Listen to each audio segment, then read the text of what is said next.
ማለዳ የእንስሳቱ ቅሬታ። በአንድ መንደር ውስጥ የሚኖሩ የአንድ ነጋዴ ንብረት የሆኑ ፍየልና ዶሮ ነበሩ። ባለቤታቸው አብዛኛውን ጊዜ ከቤት ስለማይውል ፍየሉና ዶሮውን አልፎ አልፎ ከሚገዛላቸው ሳርና ጥራጥሬ በስተቀር ዞር ብሎ እንኳን አያያቸውም ነበር። ፍየልና ዶሮ ሲርባቸው በየሰፈሩ እየተዘዋወሩ ምግባቸውን ይመገቡም ነበር። ከዕለታት አንድ ቀን ፍየል በጠና ታሞ እንደ ልቡ ተዘዋዝሮ ምግብ መብላት እንኳን አቃተው። ሲያሳዝን ልጆችዬ! ውሎ በቤት ውስጥ ብቻ ሆነ። ጓደኛው ዶሮ የሚያደርግለትን ነገር አጣ። በሰፈር ውስጥ ያሉ ጓደኞቻቸውን ሊጠራቸው ሄደ። መንገድ ላይም አያበግን አገኘው። እንደምን አደርክ አያበግ? አለ ዶሮ። አያበግም እንደምን አደርክ ዶሮ፣ ወዴት እየሄድክ ነው? አለው። ውይ ጓደኛዬ ፍየል በጠና ስለታመመብኝ ወደ አንተ እየመጣሁ ነበር አለው። እኔም እኮ ስለጠፋችሁብኝ ምን ሆነው ይሆን ብዬ ላያችሁ ወደ እናንተ እየመጣሁ ነበር አለው። ሁለቱም አንድ ላይ ሆነው ወደ ፍየል ገሰገሱ። ቤት እንደደረሱ ፍየል በጠና ታሞ አገኙት። አያበግ ፍየልን እንዳየው ምን ሆነ ነው አያ ፍየል በማለት ጠየቀው። ፍየልም በደከመ ድምፅ ሆዴ ውስጥ ነው የሚያመኝ፣ ምግብ አልበላም አለኝ፣ አካሌ ሁሉ ዛለ፣ ዘንድሮስ እንጃልኝ ልሞት ነው መሰለኝ ሲል ተናገረ። አያበግም አይዞህ አትፍራ፣ ምንም አትሆንም በማለት አጽናናው። እዚያ ማዶ ካለው ሰፈር ጫካ ውስጥ አንድ የባህል መድኃኒት አዋቂ የሆነች ጦጣ አለች። ወዲያውም ትድናለህ፣ ሀሳብ ጦጢት መድኃኒት ስትሰጥህ ትድናለህ አለው። አያበግም ፍየልን አስነስቶ ጉዟቸውን ወደ ጦጢት መንደር አደረጉ።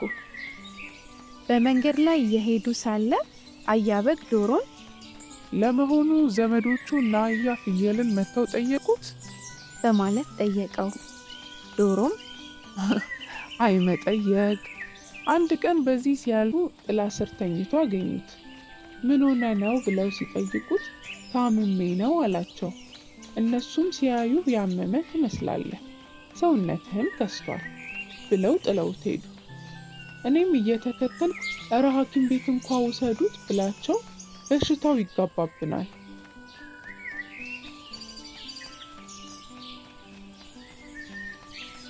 እኛ እናሳክመዋለን በማለት እየተጨዋወቱ ጦጢት ቤት ደረሱ።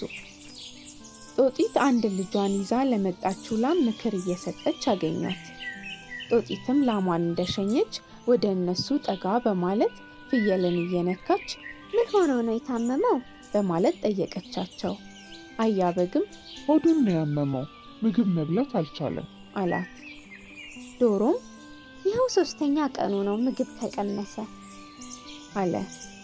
ጦጢትም ፍየልን እየነካካች አይ በጣም ተጎድቷል፣ ቶሎ ባታመጡት አይተርፍም ነበር አለች። ለመሆኑ ምንድነው የበላው? ምግቡን የሚያገኘው ከየት አካባቢ ነው በማለት ጠየቀች። ዶሮም በእርግጥ ባለቤታችን በተወሰነ ቀን አንዴ ነው ምግብ የሚያመጣልን፣ በተረፈው ግን በሰፈር ውስጥ እየተዘዋወርን የምናገኘውን ምግብ እንመገባለን። ያው እሱ አንዳንዴ ከቅጠላ ቅጠል ውጪ ከሰፈር ቆሻሻ የሚጣልበት አካባቢ ይለቃቅማል አለች። ጦጢትም በይ ተይው፣ በሽታውን አወቅኩት፣ አሁን የላሟ ልጅ ታማ እንደነበረው አይነት ነው አለች።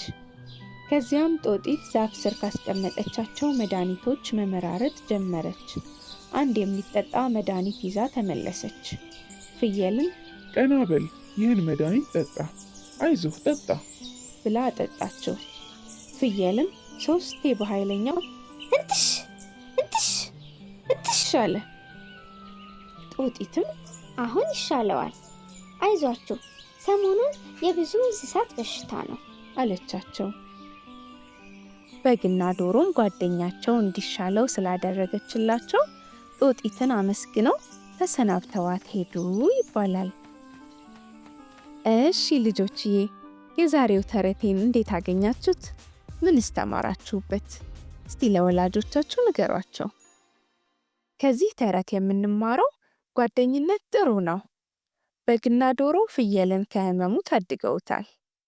ለሰዎች ጥሩ ስራ የምንሰራው በሚያሳዩን ነገር ብቻ አይደለም፣ ማድረግ ስላለብን እንጂ። ለሰዎች መልካም ስራ መስራት ለራስና ለሕሊና ጥሩ ስራ ነው። አመሰግናለሁ። እወዳቸዋለሁ። ተረቴን መልሱ አፌ በሰብስክራይብ፣ ላይክ፣ ኮመንት እንዲሁም ሼር በማድረግ አብሱ። ባይ